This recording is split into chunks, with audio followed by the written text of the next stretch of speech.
Hello everybody, welcome back today. I'm glad you're here. I have an embellishment that I have made that I want to show you today, and then I'm going to teach you how to do it. So this is just one of the journals that I have made, and I just attached it right here to the page just to show you what you can do with them. Now I've got this journal pen that I made, and I've got it going vertically so that this would dangle really nice. So what I'm going to do is I'm going to take it off of there because I just wanted to show you, and I'm going to move this guy aside. All right, so here is the embellishment.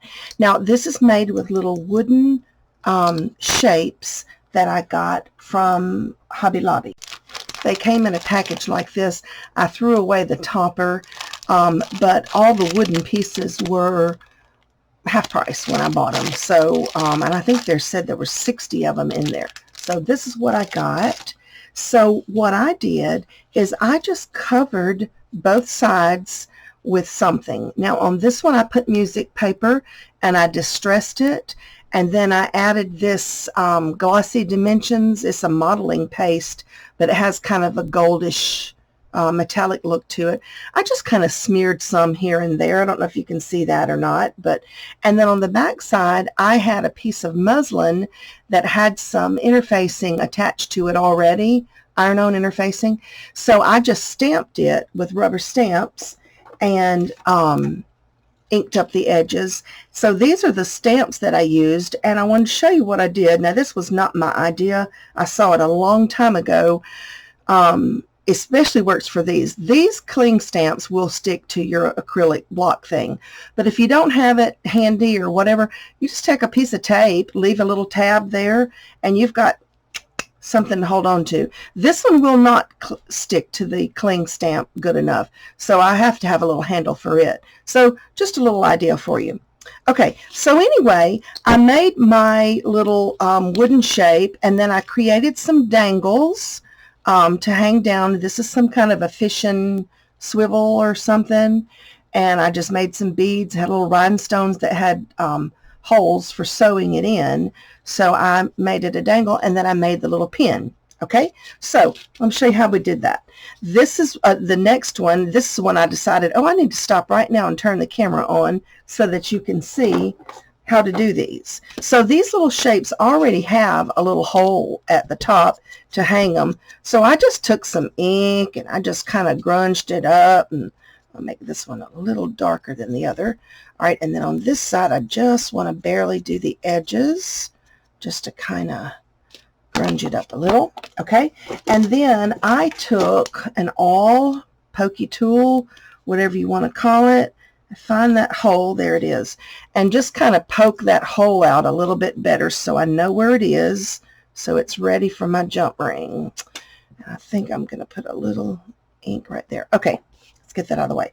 All right, so here's another one that I was fixing to do, and that's when I said, you know, I'm going to stop right now. So there's the wood shape you can see on the back, and all I'm doing is finding a place that I want to it to show up on the back. So let me get a pencil. I got these at Hobby Lobby also in the Sewology. These are great. They're mechanical pencils. They have a eraser with a cover, and it looks like an ink pen, but when you click it, it's a pencil. Anyway, I got a pack of those, and I like it very, very much. All right, so I just kind of look at my paper and decide what I want, and so I'm just tracing around the individual shape, and then when I cut it out, I'm going to cut just inside the line that I drew. I don't want to cut on the line. I want this to be just a tad smaller than the wooden piece so that I can get a little inked up edge around it. All right, so here we go. This is the one we're doing, and then I just kind of check it for size, make sure that it came out the right size, and you can glue it with any kind of glue you want. This is art glitter glue. That's my go-to because it dries fast and it holds good. All right, so we glued that down. So now all we need to do is ink these edges. Okay, so we're going to put some ink here. And we're going to put some ink here. This one, that music paper really takes the ink. It's very thirsty. Okay, maybe a little bit more right there. Okie dokie. Now, so let's poke our hole. Let's find, there it is. Find that little hole and poke it so that we're ready to put our jump ring in when we get to that point. Okay, so then you can decide which, if you want the front or the back. It really doesn't matter. You know, you can do anything you want to. Okay, so now we're going to create the dangles. So to create the dangles, you just make a dangle. I mean, you probably already know how to do that. You can take wire, you can take head pins. You don't have to have head pins if you don't want them, but you can do anything you want to, really. So I've just got a little metallic bead. I think I'm going to put that right there. And what else do I want to do? This is my little junky. This is kind of like where I throw everything sometimes. And then when I go off somewhere, if I want to take some things with me, I got a little bit of everything in that one little case. So it looks like a mess, but it does serve a purpose. All right, so I got this, and I think I'm going to put a ball. Okay, so this is kind of an antique gold. This is an antique copper. I like to mix my metals. I just think it looks good to mix the metals sometimes. All right, so take my round nose, and I'm going to bend that, and then I'm going to take my pliers. And I was thinking about these pliers. I'm going to tell you something. Let me shape this up, and I'm going to tell you something about those pliers. I'm going to give you a don't do what I did, because you can ruin those boogers very easy, and I've had to buy another pair, and I don't like them as good as the old ones. I had these, which when I bought them, they called them a nipper tool. I think now they call them a flush cutter, but I don't know if you can see those teeth, but when I cut heavy-duty wire, I mean, this ain't heavy-duty, but, you know, it has actually marred the blade, not the teeth. The blade is messed up a little bit. So when you're cutting heavier wires or anything like that, use these. These are well loved. They were my husband's. He gave them to me. And these can cut through really heavy wires without messing up your blade. Save this for tiny wires and things like that. Okay, so here is one dangle. I think we might also want to have a key. Let's have a key dangle on this one too.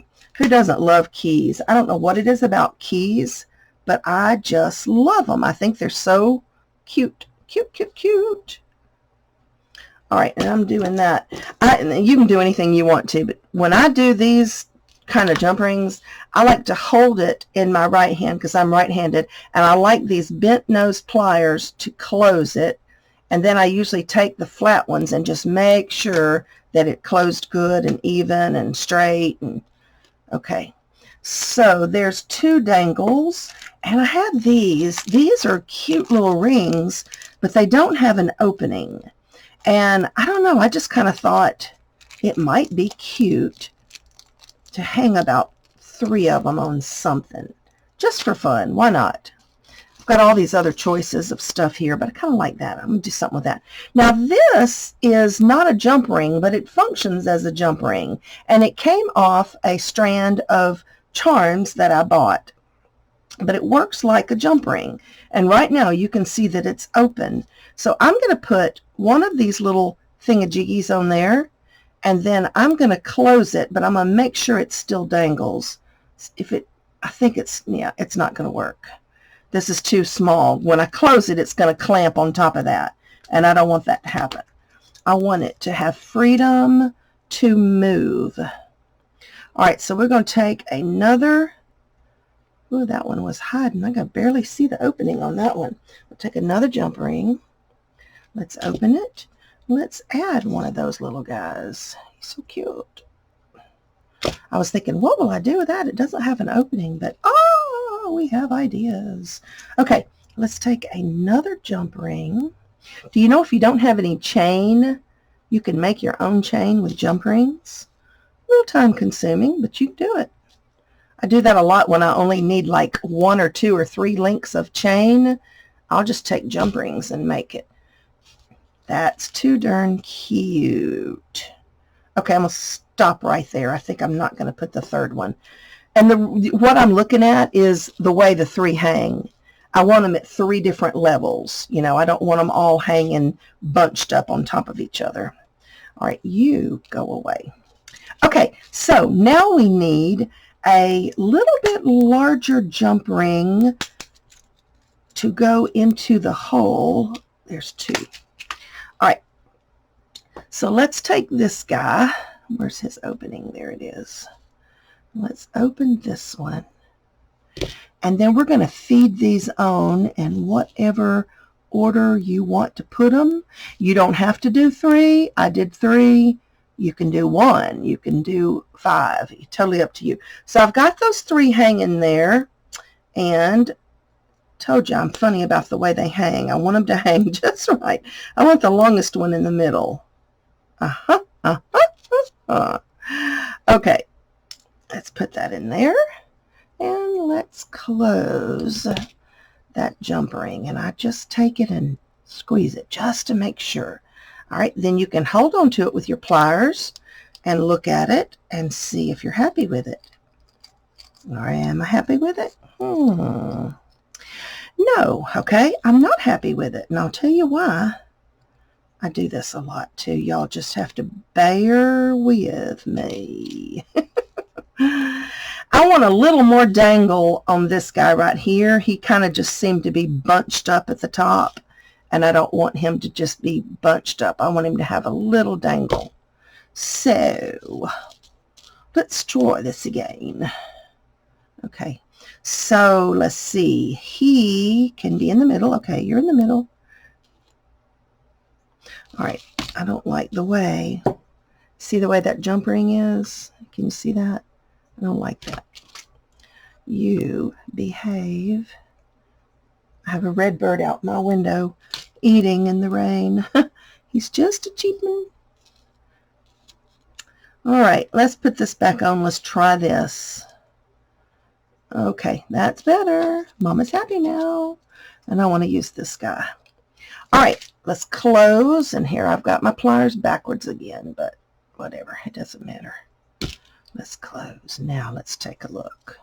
Do I want them on this side or the other side? Doesn't matter. Okay, so here we go with that one. We're ready to go.